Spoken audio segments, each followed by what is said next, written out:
네, 여러분 안녕하십니까? 네, 윤경민입니다. 백봉클럽 회원 여러분들께 강의를 해달라고 하는 라종일 총장님의 부탁이 있어가지고 오늘 이렇게 강연을 준비하게 됐습니다. 사실 제가 최근에 책을 하나 냈는데요. 데스크 노트라는 책을 냈습니다. 이 책은 사실은 그 언론인들, 초보 언론인들, 뭐 제가 이제 언론인이기 때문에 후배 기자들을 위해서 쓴 책이기는 합니다. 그런데 이 책을 가지고 강연을 하기에는 좀 그렇고 기자들, 언론과의 대응을 자주 하시거나 혹은 뭐 하실 일이 있으신 분들을 위해서 어떻게 하면 이 책을 활용해서 제가 좀 알려드릴 게 있을까 이렇게 고민을 하다가 강의를 준비하게 됐습니다. PPT 화면을 좀 보시면서 들으셨으면 좋겠습니다. 먼저 제 소개를 간단히 해 올리겠습니다. 저는 YTN에 1994년 공채 2기 기자로 입사를 해서 만 17년을 YTN에서 기자로 근무를 했고요. 당시 이제 정치부, 경제부, 사회부, 국제부 이렇게 두루두루 거치면서 도쿄 특파원을 3년을 했습니다. 2005년부터 2008년까지 라종일 주일 대사님 계실 때 제가 있었고요. 그리고 이제 그 전에 청와대에 있을 때 또 라종일 국가안보 보좌관으로 계실 때 노무현 대통령 때 제가 또 청와대 출입 기자를 했습니다. 이어서 이제 2011년에 종편이 출범을 할 때 이제 스카우트 제의를 받아가지고 동아일보가 채널 A를 만들었죠. 거기에서 제가 이제 국제부장 그리고 문화과학부장을 했고요. 6년 정도 있은 다음에 CJ 헬로라고 하는 케이블 TV로 옮기게 됐습니다. 보도국장으로. CJ가 이제 LG에 인수가 되면서 지금은 LG 헬로비전으로 바뀌었는데 지금 4년 조금 넘게 보도국장 역할을 하고 있습니다. 주요 현장 취재는 보시면 아시겠습니다만은 뭐 굵직하게는 삼풍백화점, 그 다음에 이제 강릉 잠수함 침투 사건, 그 다음에 이제 미국 이라크 전쟁 당시에는 제가 또 워싱턴 특파원을 도우러 한 달가량 또 출장을 갔었고요. 그 밖에 이제 통일부 외교부를 많이 출입을 했기 때문에 금강산에서 있었던 남북 이산가족 상봉 행사라든가 또 이제 실제로 김정일 건강 이상설이 불거졌었던 2008년에 또 평양을 가서 취재한 적도 있습니다. 그리고 이제 동일본 대지진이 일어났을 때 제가 손들고 가서 현장에 가서 그 처참한 현장을 목격을 하고 또 국내 시청자들에게 전달을 했고 채널 A로 옮겨서는 이제 그 동일본 대지진이 발생한 1년 후쯤에 또 그 지역을 가서 처참한 그 지진의 현장은 어떻게 바뀌었는지 또 후쿠시마 원전 폭발로 인해서 그 인근은 어떻게 됐는지 당시 뭐 제가 사실은 직후에 갔을 때 원전 인근 30km 지점 안까지 들어가는 그런 무모한 짓을 해가지고 피폭되는 그런 경험도 있었습니다만 어찌됐든 그런 이제 재난의 현장을 제가 국내 시청자들에게 알렸다 이런 게 저로서는 가장 기억에 남는 취재 현장이었다 이렇게 말씀을 드리겠습니다. 앞서서 이제 제가 책 소개를 했습니다만은 이번에 낸 책이 사실은 네 번째 출간입니다. 첫 번째는 이제 세상을 바꾸고 싶다면 기자라는 책으로 이 책은 이제 청소년들을 위한 직업을 탐구하는 시리즈 중에 하나로 썼던 책이고 두 번째로는 이제 그 언론인 지망생이 알아야 할 101가지 그래서 주로 언론고시를 준비하는 대학생들을 위한 책을 썼고요. 그리고 이제 엉뚱하게 세 번째 책은 소설이 되겠습니다. 한국전쟁 미래 한일전쟁 미래소설 2045년 해서 역사를 좀 뒤집어서 쓴 이거는 쓰게 된 계기가 일본이 이제 경제적인 도발을 해오면서 우리가 이러다가 실제로 뭐 군사적인 어떤 그 전쟁으로까지 일어나는 거 아닌가라고 이제 상상을 발휘해가지고 제가 한국과 일본 사이에 이제 독도 상국에서 전쟁이 발생해서 결국 한국이 일본을 식민지 지배한다는 그리고 2045년쯤에 그 전에 3차 대전이 발발한다는 결국은 이제 뭐 일본이 독립을 쟁취하는 것으로 마무리가 됩니다만은 어찌됐든 좀 상상을 발휘한 소설이 되겠습니다. 이 소설은 사실은 많이 팔리지는 않았습니다. 혹시 관심 있으시면은 예스24나 교보 이런 데 검색하시면은 나옵니다. 그리고 이제 최근에 나온 책이 네 번째 책이 되겠습니다. 이 책에 담긴 내용을 간단하게 소개를 하겠습니다. 먼저 그 챕터 1부터 11까지 있는데요. 취재를 어떻게 하는지 이게 이제 챕터 1에 담겨 있습니다. 목격자를 만나야 하는 이유는 무엇인가? 목차를 간단하게 이제 소개를 해드리면은 고위 공무원 취재는 어떻게 해야 하는가? 청와대와 국회 취재에서는 누구를 공략해야 하는가? 뭐 이런 내용들이 담겨 있고요. 챕터 2에는 취재원 구축과 관련한 것들입니다. 형사와는 어떻게 친해지느냐? 자주 전화하는 게 정말 도움이 되는가? 취재원과 친해지는 요령은 무엇인가? 취재원과의 관계적인 한계는 어떻게 극복을 하는가? 이런 것들이 담겨 있습니다. 물론 이외에도 많은데 제가 간략하게 소개를 해드리고 있습니다. 챕터 3에는 이제 발제와 관련된 건데 기자들이 이제 기사를 쓰기 전에 발제라는 것을 합니다. 어떤 아이템을, 어떤 이슈를 내가 취재를 해서 기사를 쓰겠다 하는 건데 이제 그 가운데 이제 단독 기사라는 게 도대체 뭐냐? 그다음에 보도 자료는 어떻게 활용을 하느냐? 기사를 잘 기획하는 요령은 뭐냐? 뭐 이런 것들을 담았습니다. 또 이제 챕터 4에는 인터뷰하는 요령인데 취재 상대가 속내를 말하지 않을 때는 기자는 어떻게 해야 하는가? 그리고 이제 전화로 취재를 할 때 있지 않습니까? 인터뷰를. 그럴 때 이제 녹음 중이라고 하면은 취재원이 태도가 돌변하는데 그럴 때는 어떻게 해야 되나요? 네. 사실 이런 내용들은 이제 후배 기자들로부터 받은 질문을 가지고 제가 이제 답을 하는 과정으로 이 책을 풀어나가고 있고요. 이제 챕터 5에서 나머지 11까지는 이제 제목만 소개하도록 하겠습니다. 스탠드업 방송에서 이제 기자들이 마이크 들고 나오는 방법 이거 얘기하는 거죠. 그다음에 이제 기사 작성을 어떻게 하는가 챕터 5. 챕터 6은 영상 테크닉. 챕터 6은 뉴스 프로그램 제작. 챕터 9죠. 9는 리스크 관리, 리스크를 어떻게 관리할 것인가.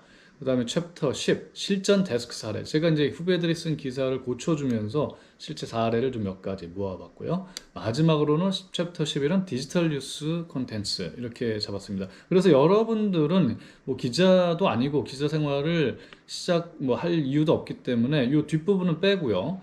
제가 이제 뉴스라는 게 어떤 과정을 통해서 만들어지는지를 간략하게 소개를 해드리고 취재원의 입장에서 기자의 취재 요청을 받았을 때 혹은 뭐 기자와 인터뷰를 할 때 아니면 내가 관련된 것과 관련돼서 뭐 직무나 뭐 업무와 관련해서 기사가 났을 때 어떻게 대응할 것이 좋은 것일지 제가 이제 거꾸로 뒤집어서 한번 생각을 해봤기 때문에 요게 훨씬 더 도움이 되지 않을까 그렇게 생각합니다. 먼저 이제 뉴스가 어떻게 만들어지는지에 대해서 간략하게 말씀을 드리겠습니다. 여러분들은 그냥 TV를 켜고 뉴스를 보는 그냥 수용 행태로 이렇게 하시는 분들이 대부분일 것이라고 생각하고 저 뉴스는 어떻게 만들어졌지? 어떤 의도를 갖고 만드는 거지? 이렇게 궁금증을 갖고 계셨던 분들도 계시리라 생각합니다.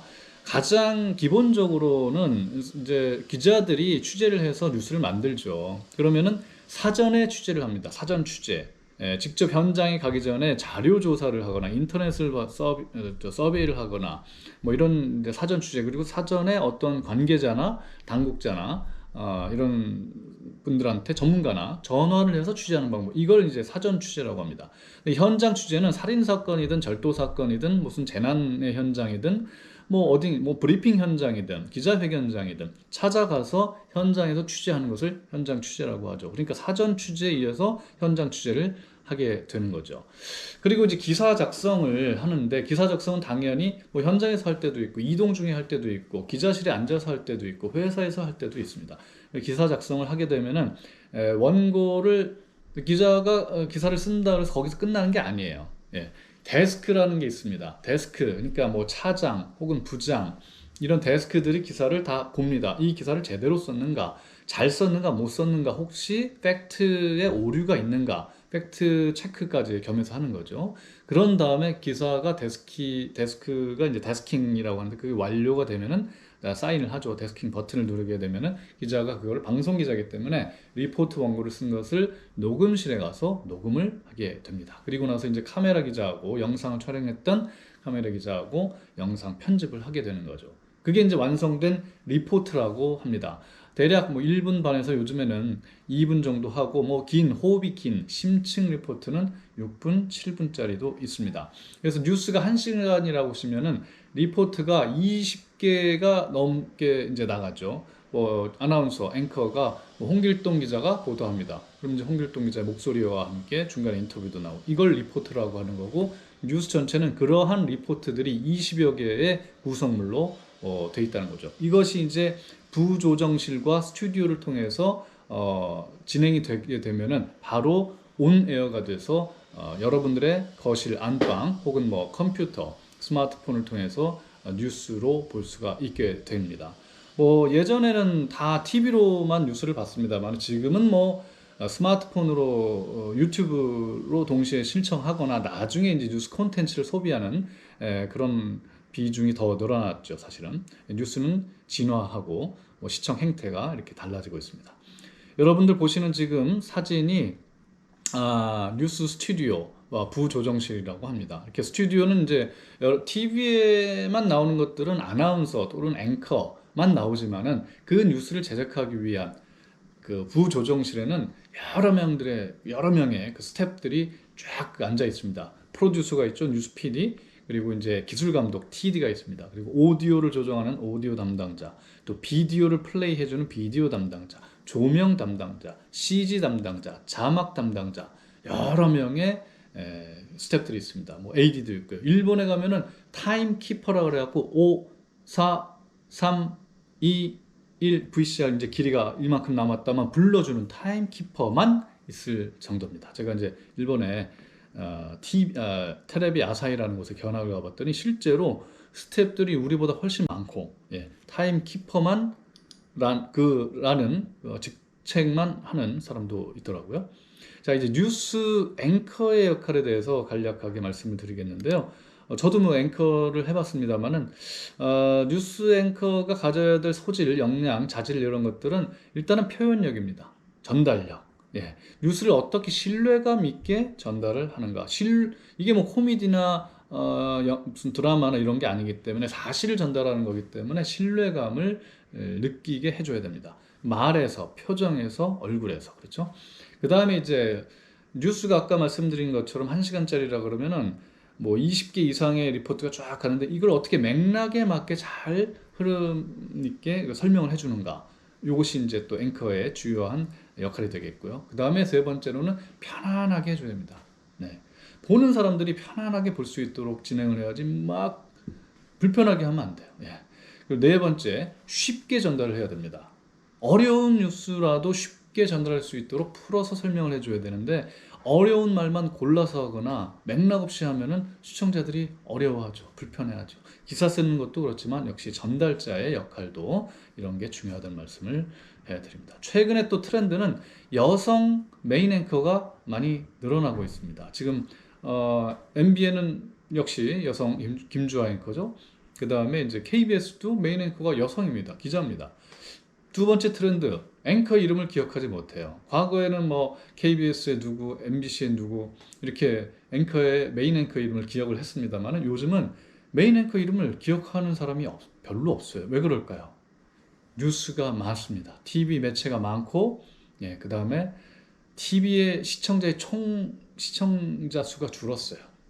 유튜브 다른 이제 디지털 콘텐츠 소비량이 늘어나면서 이런 이제 트렌드가 있고 또 뉴스 전체로 보면은 앵커 브리핑 손석희 사장이 뭐 최초는 아닙니다만은 손석희 사장이 앵커 브리핑을 아주 길게 매일 했죠. 그 다음에 이제 기자 출연 JTBC가 아마 이거를 선도했던 것 같아요. 현장에 있는 기자를 중계처로 연결하거나 실시간으로 아니면 기자가 스튜디오에 나와서 출연해서 자세하고 상세하게 앵커와의 대화를 통해서 풀어주는 이런 이제 포맷이 한 5, 6년 전부터 이제 트렌드로 자리 잡았고 그 다음에 이제 뿐만 아니고 전문가가 스튜디오에 출연하거나 하는 뭐 혹은 이제 현장에서 연결하는 이러한 포맷도 사실은 하나의 트렌드로 이제 자리 잡았습니다.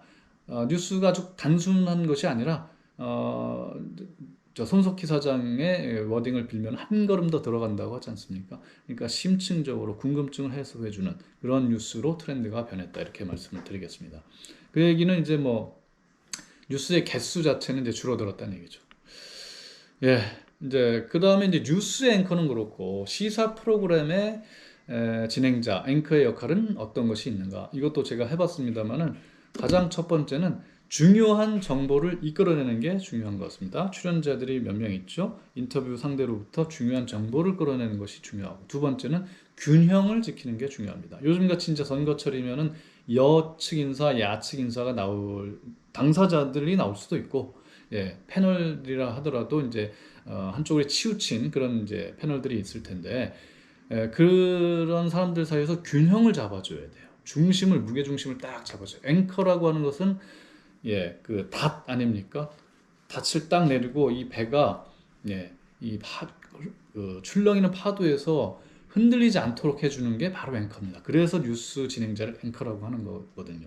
균형을 지켜주는 거. 그다음 세 번째는 물 흘러가듯이 이 스토리가 잘 전개될 수 있도록 예, 그렇게 물꼬를 터주는 그런 역할을 하는 것이 톡쇼 혹은 시사 프로그램의 진행자의 몫이라고 저는 생각을 합니다. 자, 이제 대한민국의 언론의 취재 시스템에 대해서 좀 말씀을 드릴 텐데요. 출입처 시스템이라고 합니다. 이게 이제 일본의 기자 클럽 시스템을 우리가 과거에 도입을 한 건데, 정부의 각 부처가 있지 않습니까? 청와대도 있고, 또 이제 정부 아니더라도 국회가 있습니다. 정부 내에는 뭐 국방부, 외교부, 통일부, 재정, 국토교통부, 보건복지부, 여성가족부, 뭐 많죠. 이런 부처들, 과기정통부, 그런 부처마다 출입 기자단이 형성이 되어 있습니다. 거기만 이제 출입을 하는 거죠. 거기 가면 기자실도 있고요. 기자들이 거기 가서 취재를 하면서 기사를 씁니다. 이게 이제 어떻게 보면 각 부처의 관계자, 당국자들이 편의를 제공해 주는 면도 있지만은 본인들도 자기 홍보를 하기 위해서 기자 클럽 하듯이 그 기자단을 형성을 해서 이제 서로 돕는 거거든요. 예. 요게 이제 어떻게 보면 상생, 좋은 말로 하면 상생이고, 조금 나쁜 표현으로 하면 이제 공생이 되겠습니다. 자, 그래서 이제 뭐 국회도 있어요. 여당 출입 기자, 야당 출입 기자 이렇게 따로 있고, 정당별로 이제 커버하는 기자들이 있는데, 소수 정당은 이제 뭐 특별히 거기만 전담하는 기자는 이제 드물겠죠. 네, 그 다음에 이제 그럼 출입처에서는 어떻게 정보를 제공을 하는가? 기본적으로 이제 보도 자료를 배포를 하죠. 자기네 정책과 관련된 거라든가 행사라든가 뭐 이런 거 각종 아, 보도 자료를 배포를 합니다. 이제 그렇게 되면 기자들이 그 보도 자료를 가지고 토대로 해서 기사를 쓰죠. 예, 두 번째는 이제 공식 브리핑이 있습니다. 뭐 정례 브리핑이 있을 수도 있고요. 각 부처별 또는 뭐 긴급 브리핑, 뭐 수시 브리핑이 있을 수가 있죠. 누군가 나와서 브리핑을 합니다. 어떤 현안에 대해서. 그럼 기자들이 모여가지고 브리핑 룸에서, 요즘은 이제 개방된 브리핑 룸이 있거든요. 요즘이 아니라 뭐 벌써 한 10몇 년 됐죠. 거기서 이제 하고, 정부 부처에서 이 브리핑이라고 그래가지고 실제로 그 브리핑을 인터넷으로 생중계해주는 서비스도 무려 뭐 10몇 년 전부터 해오고 있죠. 그 다음에 이제 공식 브리핑 외에 비공식 간담회, 비공식 간담회라는 게 있습니다. 간담회를 통해서 백그라운드 브리핑을 해주기도 하죠. 아니면은 뭐 그렇죠. 이제 이걸 뭐라 그러나요?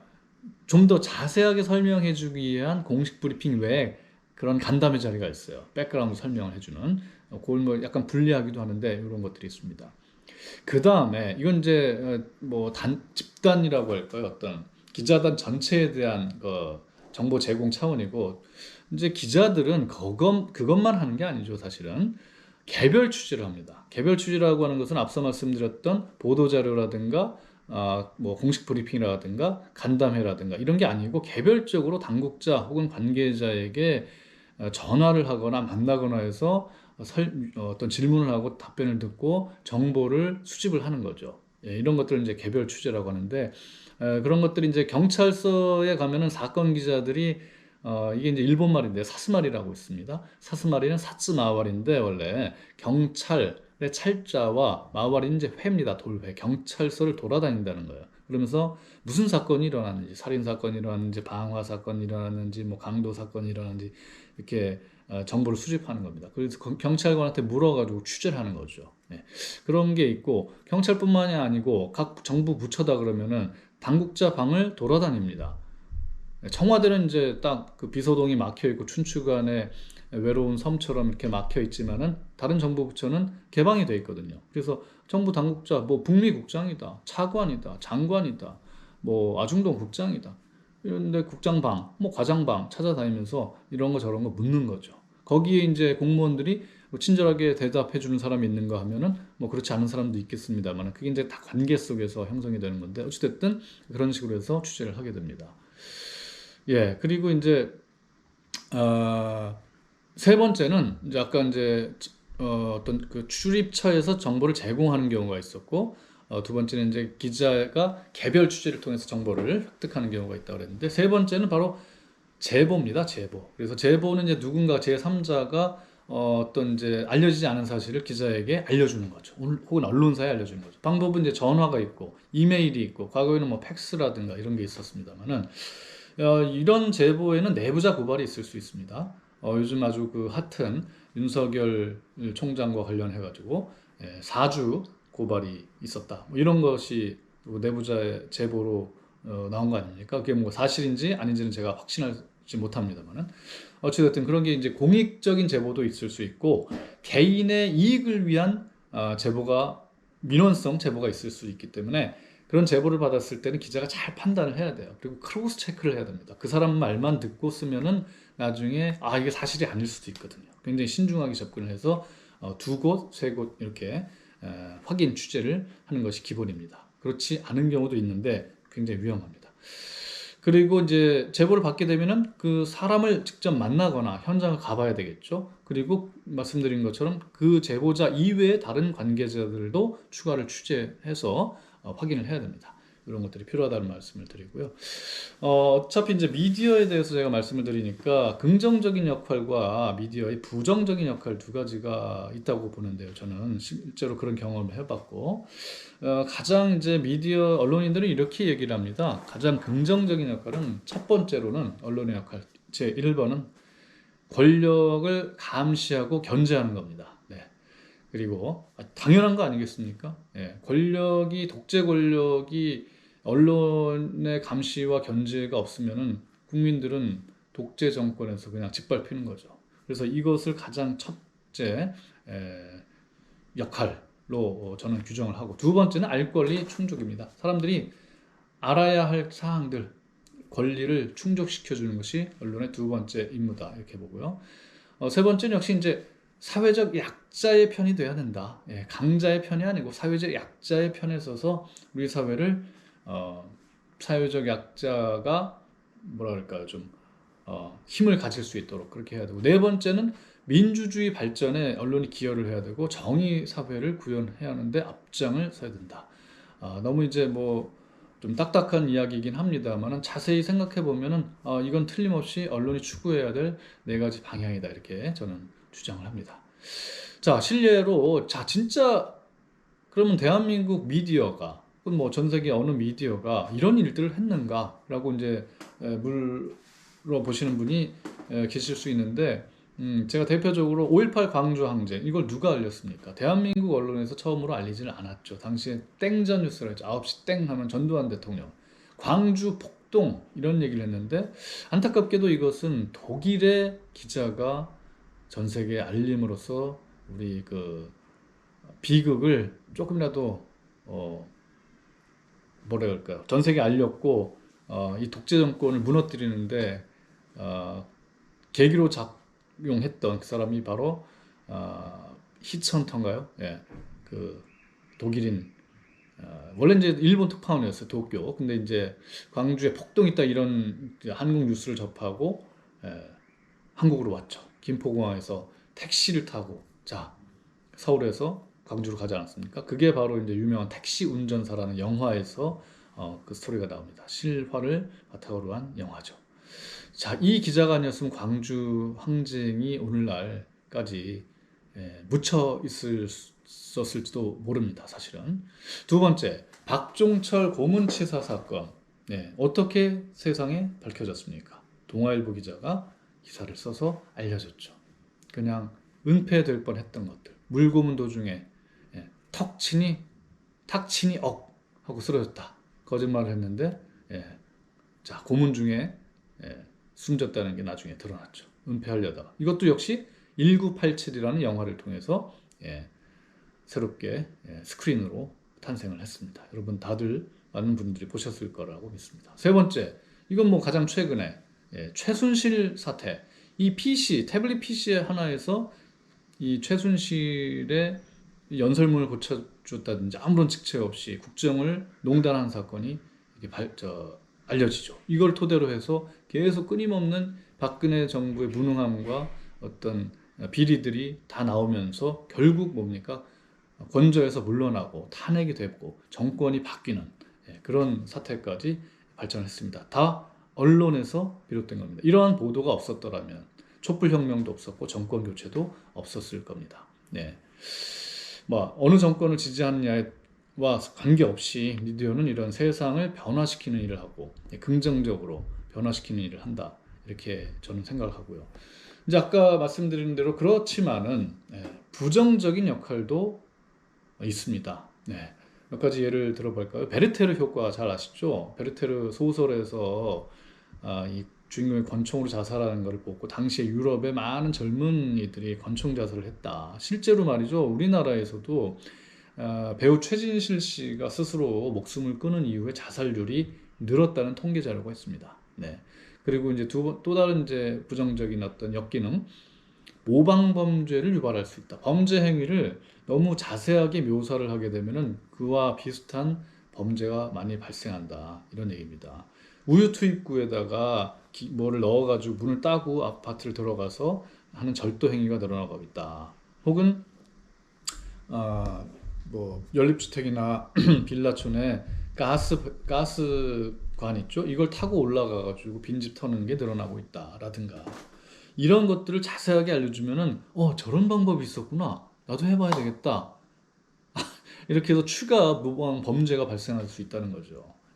그래서 이런 것들은 이제 역기능으로 돼서 요즘은 그렇게 상세한 범죄 행위를 우리가 기사를 쓸 때 쓰지 말라고 이렇게 교육을 하고 있습니다.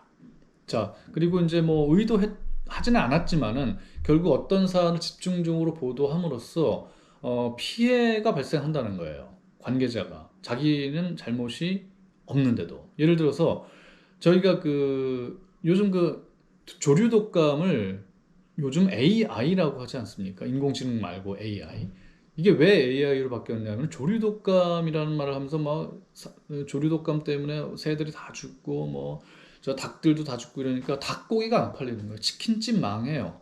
그러니까 업주들이 치킨 집 업주들이 항의를 한 거예요. 왜 조류 독감이라고 그러냐. 닭은 사실은 익히면은 AI 걸렸다, 조류 독감 걸렸다 하더라도 아무 문제가 없는데 이것들 때문에 이런 보도 때문에 사람들이 안 먹는다. 우리 손해 본다. 그래서 언론이 좀 반성을 해서 AI라고 용어를 고쳤습니다. 또 어떤 문제가 있을까요? 나중에 이제 보시겠습니다만 이런 유사한 문제들이 있고 인권을 침해할 수가 있어요. 인권. 어떤 특정 보도로 인해서 뭐 초상권 침해가 있을 수도 있고 음성권 침해가 있을 수도 있고 그 보도로 집중함으로써 사람들이 신상 털기를 한다든지 해서 2차, 3차 피해가 발생할 수 있다는 겁니다. 그리고 사생활 침해가 이루어질 수 있죠. 이런 부분들은 우리 언론인들이 주의를 기울여서 최소화하고 뭐 없어야 되겠죠. 그런데 하여튼 노력을 해야 될 부분이라고 생각합니다. 앞서서 언론의 피해를 간단하게 하나 사례를 들어보면요. 포르말린 통조림 사건 여러분들 기억을 하실 겁니다. 1998년에 포르말린으로 방부 처리된 번데기 통조림 100만 캔 이걸 유통한 혐의로 식품회사 대표들이 줄줄이 기소가 됐었거든요. 이 사건 이거 보도 모든 언론사 방송사들 다 보도를 했죠. 대대적으로. 그런데 그렇게 보도를 하니까 누가 그 통조림 먹겠습니까? 포르말린이 들어가고 방부제 처리됐다는 걸 안 먹었죠. 안 팔리죠. 문 닫았어요. 그 회사는. 근데 몇 년 뒤에는 결국 무죄 선고가 났습니다. 무죄 선고. 그리고 무죄 선고를 받았지만은 회사는 망해버린 거예요. 언론 보도로 인해서 사람들이 공포심을 느껴서 그 상품을 사지를 않았기 때문에. 여기서 우리가 알 수 있는 교훈.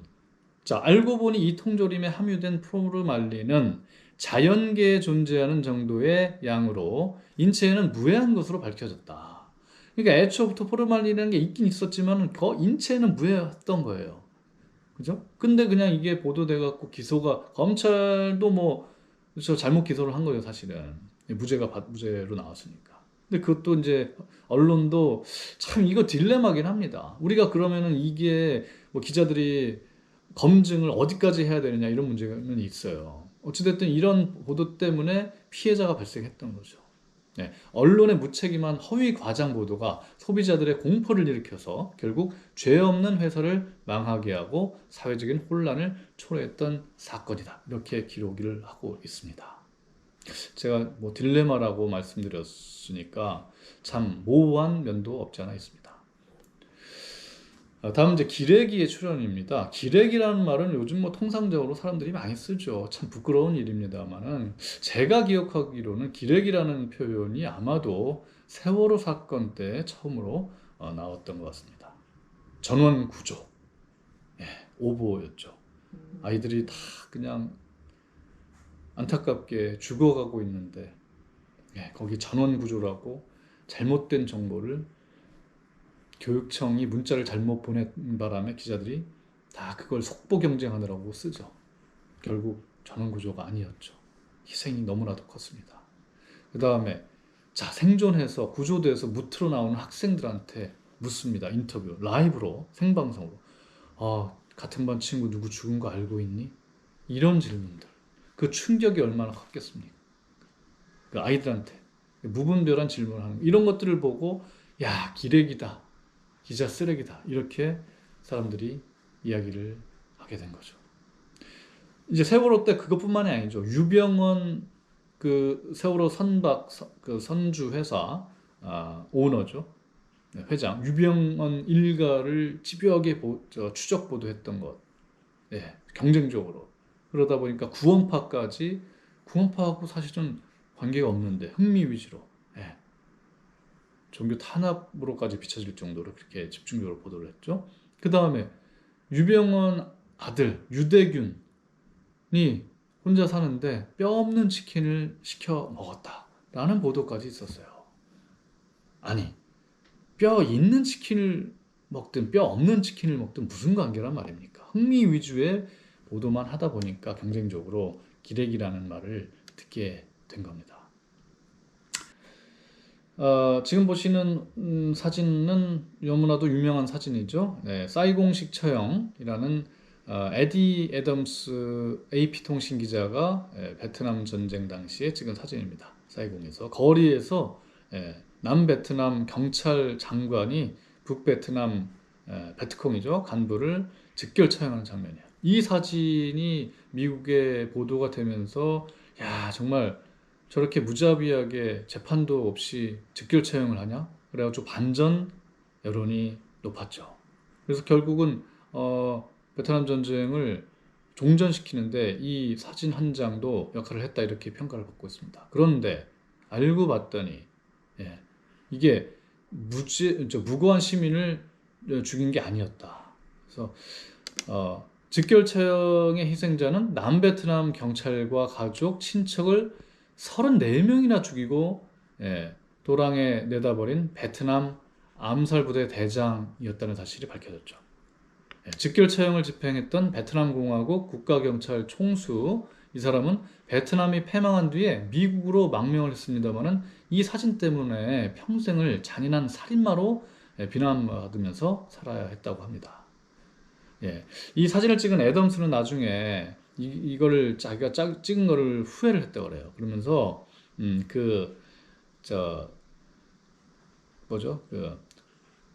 나중에 도망 다녔던 이 장군하고 가족한테 사과를 했다고 그러죠. 그리고 나중에 타임 기고문에 이렇게 했습니다. 장군은 베트콩을 죽였지만 나는 내 카메라로 장군을 죽였다. 사진은 이 세상에서 가장 강력한 무기다. 사람들은 사진을 믿지만 사진은 절반 정도만 진실일 뿐이다. 이렇게 얘기를 하죠. 우리가 좀 잘 봐야 될 것 같아요. 자, 최근에 논란이 됐던 사진 하나를 볼까요? 법무차관이 비 오는 날 거리에서 브리핑을 하면서 기자회견을 하는데 그 뒤에 법무부 공무원이 무릎을 꿇은 채로 큰 우산을 받치고 있죠. 이것 때문에 이제 황제 의전이다. 좀 논란이 일었습니다. 아니다. 언론의 과잉 취재였다. 언론이 그것 좀 안 나오게 좀 해주세요. 예?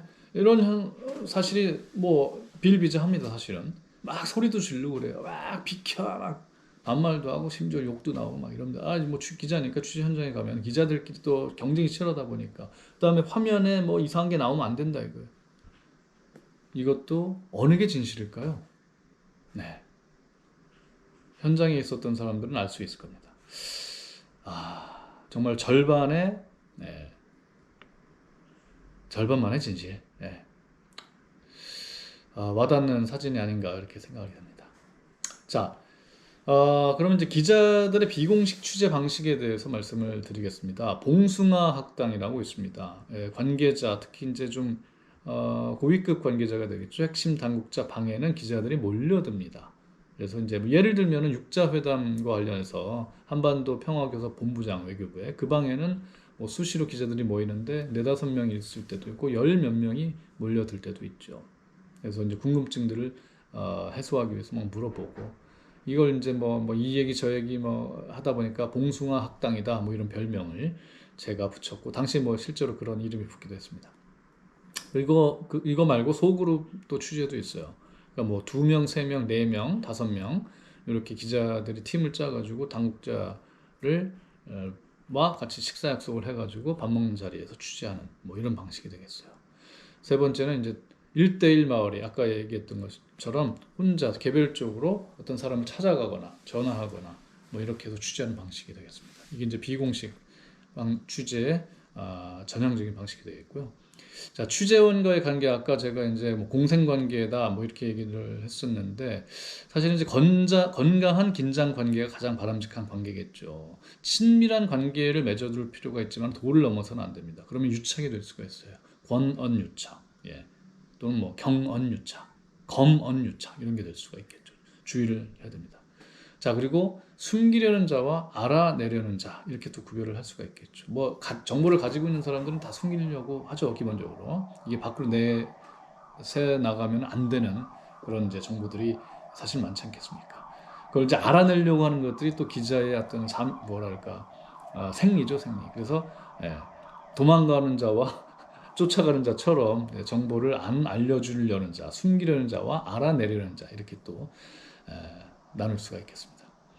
자, 지금부터 이제 여러분들이 좀 포인트를 이제 갖고 좀 주목해야 될 부분입니다. 너무 늦게 나왔는데요. 기자의 취재 응대하는 법 몇 가지 제가 설명을 드리겠습니다. 전화로 이야기할 때가 있고 이제 만나서 이야기할 때가 있지 않습니까? 표현에 신중해야 됩니다. 표현에. 뭐 전화로 얘기한다고 혹은 뭐 만나서 이렇게 편하게 이야기한다고 공식 이게 무슨 기자회견이나 공식 인터뷰가 아니라 그래서 함부로 욕설이라든지 뭐 어떤 뭐 누구 비하 발언이라든지 이런 걸 하면 안 됩니다. 그게 여러분들이 기자를 만나서 하는 이야기가 언제든 기사화 될 수 있다는 것을 염두에 두고 이야기를 해야 돼요. 그렇지 않으면은 기자들은 속성이 그래요. 이 사람이 이런 얘기를 했네? 이거 기사 되네? 그러면 기사를 쓸 수가 있다는 겁니다. 그래서 표현에 주의를 해라. 장애인 비하 발언, 성소수자 비하 발언, 또 노인 비하 발언 이런 거 절대 금물이다. 명심하시고요. 어디 기자가 있는지 없는지 확인이 안 되더라도 예를 들어서 뭐 어떤 뭐 모임에 가서 이런 얘기를 했다고 하는 것이 분명히 또 새 나갈 수 있기 때문에 그런 비공식적인 자리라 하더라도 표현은 기자와의 대화뿐만이 아니고 발언에 주의를 해야 됩니다. 또 성인지 감수성이 예민해야 돼요. 예? 일본에서도 뭐 애 낳는 기계다 여자는 이렇게 어느 장관이 얘기했다가 아주 물의를 일으켰던 적이 있고 국내에서도 그런 사례가 비일비재하지 않습니까? 성인지 감수성 이거는 예민해야 됩니다. 그리고 이야기를 나눌 때 당연한 얘기지만은 논리적으로 이야기를 하면서 감정적이 아니에요. 감정을 드러내자 감성적으로 이야기하는 것이 좋습니다. 네. 이제 언론을 내 편으로 만드는 방법. 어떻게 하면은 언론을 내 편으로 만드느냐. 적으로 만드는 게 아니고. 기자와의 관계 구축이 중요한데 인간적으로 친해져야 돼요. 인간적으로. 기자들하고 그냥 나는 취재원이요. 당신은 기자요.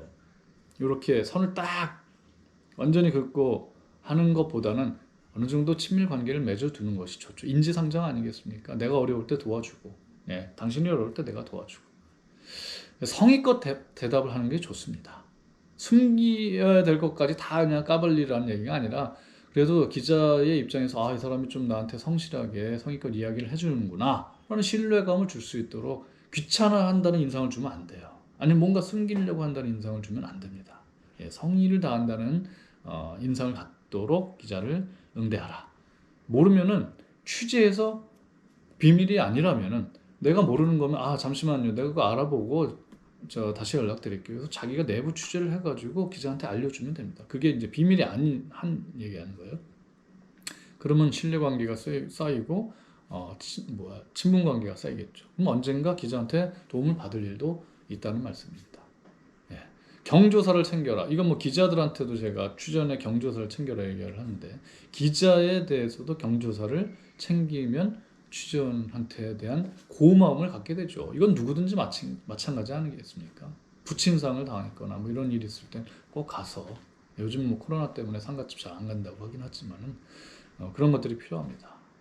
그리고 SNS 친구가 되는 것도 상당히 중요합니다. 왜? 실제 만나지 않더라도 SNS에서 뭐 댓글을 단다든지 이렇게 하면은 가끔씩 만나는 효과가 있어요. 그러면 이제 친밀도가 높아지죠.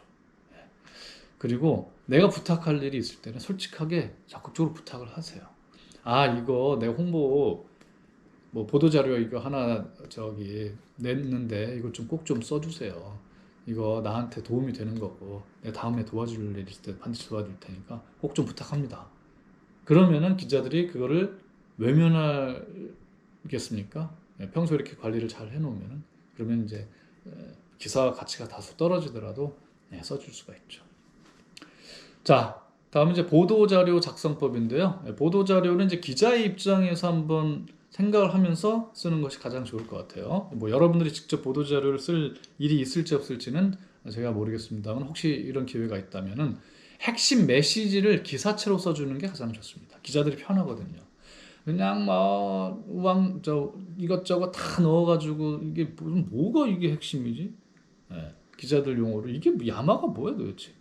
이렇게 하면 이제 짜증 나는 거야. 그러면 또 물어보고, 그러면 또 보도자를 내놓고 또 전화가 일일이 다 오고 그러면 얼마나 귀찮습니까? 딱 쓸 때부터 메시지, 이걸 기사체로 써주면은 아주 기자들이 좋아하고 편리하죠.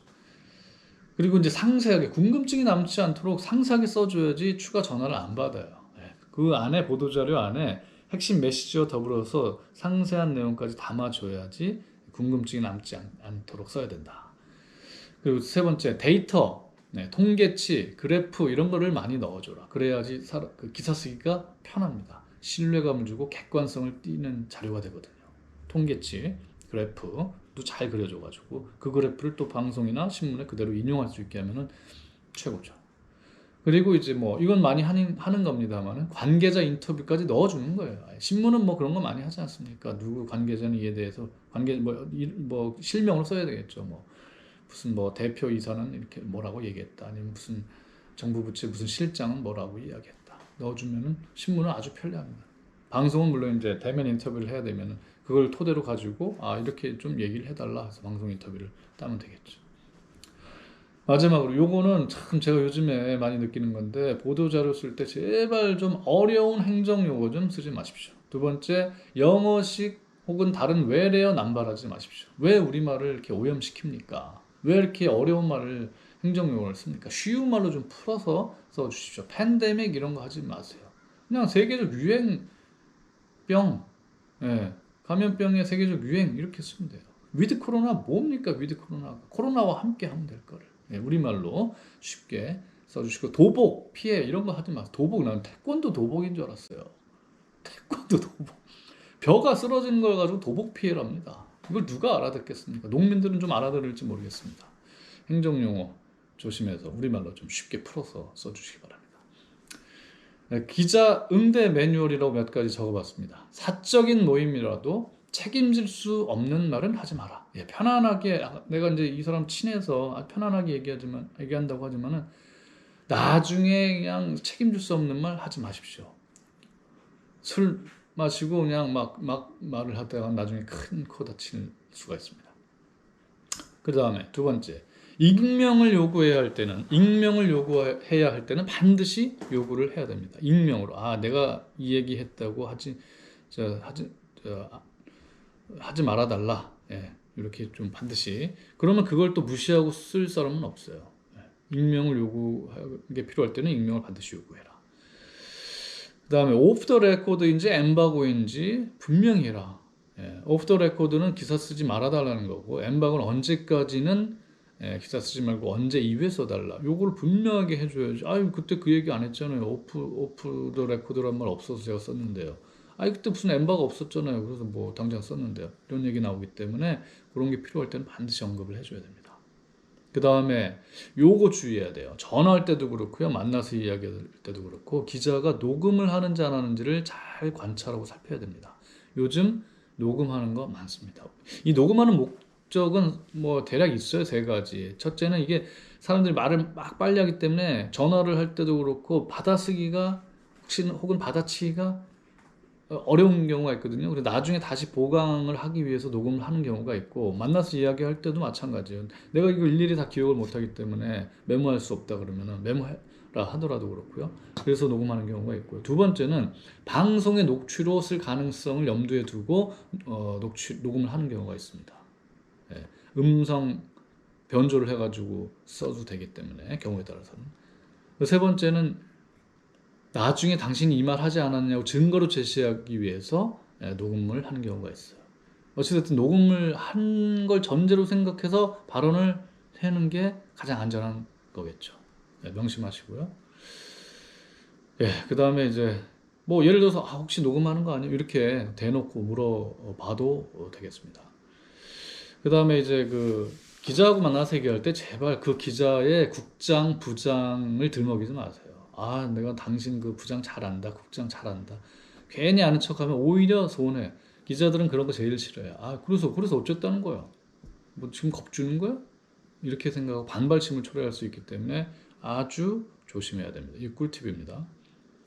그 다음에 마이너 언론사라 그래서 무시하면 안 돼요. 절대로. 예, 모든 언론사, 인터넷 매체도 하나의 언론사고 이 뉴스 수용자들을 대표하는 사람입니다. 무시하면 안 돼요. 자존심을 자극하면은 좋을 게 없습니다. 이것도 분명히 꿀팁 중에 하나니까 잘 들으시고요. 그 다음에 이제 내가 언론인 출신이더라도, 그러니까 관계자죠. 어떤 취재원이 언론인 출신이더라도 기자를 만났을 때 후배 다루듯이 하면 안 돼요. 그런 사람들 여러 봤어요.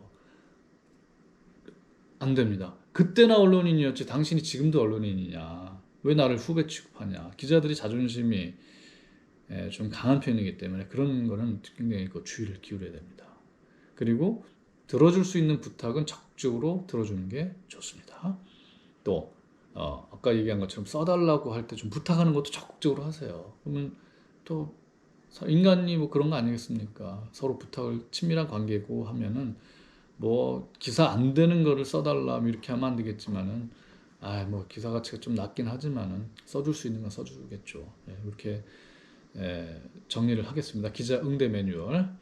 그 다음에 이제 슬기로운 미디어 활용법에 대해서 마지막으로 말씀을 드리겠습니다. 홍보는요, 최대한 많이 잘 나가게 해야 되겠죠, 당연히. 그리고 나한테 불리한 기사, 비판 기사 이런 거는 최대한 이게 안 나가게 할 수는 사실은 요즘은 없어요. 과거와 달리. 그래서 이걸 톤 다운을 좀 시킬 수 있는 방법으로는 해볼 수가 있어요. 그렇게 두 가지 방법이 경우가 있는데, 비판 기사를 이제 써놨지만 막을 수 있는 시대는 끝났습니다. 그래서 기업이든 정부 부처든 간에 혹은 정치권이든 오너의 비리, 그렇죠? 그 다음에 소비자 불만, 정책 실패, 부동산 의혹 이런 리스크가 발생했을 때 리스크를 최소화하고 가장 신속하게 대응하는 방법. 저 방법은 하여튼 신속하게 대응을 해야 되고요. 몸을 최대한 낮춰야 됩니다. 무조건 부인하거나 유명한 장관 딸 특혜 의혹 사건 때 그랬어요. 그냥 부인해 버렸거든요. 그거 그때 바로 시인하고 바로 잡았으면은 장관이 자리를 내놓는 일은 아마 없었을 거예요. 이런 일 아주 많습니다.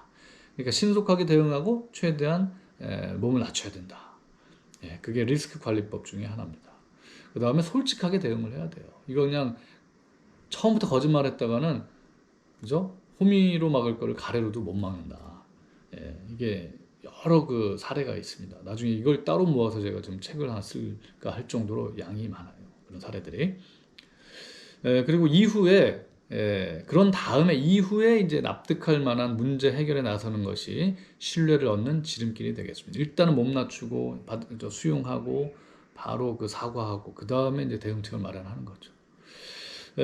위기를 위기로 인식하지 않고 제압을 하려고 하고 부인하려고 하면은 큰 재앙에 닥칠 수밖에 없어요. 위기를 잘 관리하잖아요. 그러면 오히려 기회가 될 수가 있습니다. 이거는 외국의 사례가 있습니다. 외국에 그 약 회사가 있어요. 여러분들 요즘 코로나 백신 맞으면 먹는 약 뭐죠? 그 두통약. 갑자기 생각이 안 나네. 펜자리 아니고 미국에 그 약에 독극물을 누가 넣어가지고 그렇죠? 몇 명이 죽었어요. 그래서 이 제약회사에서 어떻게 했냐면 그걸 전량 회수합니다. 그 회수하는 비용이 어마어마했어요.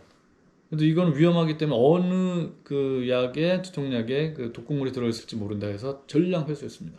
그 다음에 그걸 포장을 잘 안 뜯어지게 만들어 갖고 시장에 다시 내놨어요. 그랬더니 시장이 소비자들의 신뢰를 얻게 된 겁니다.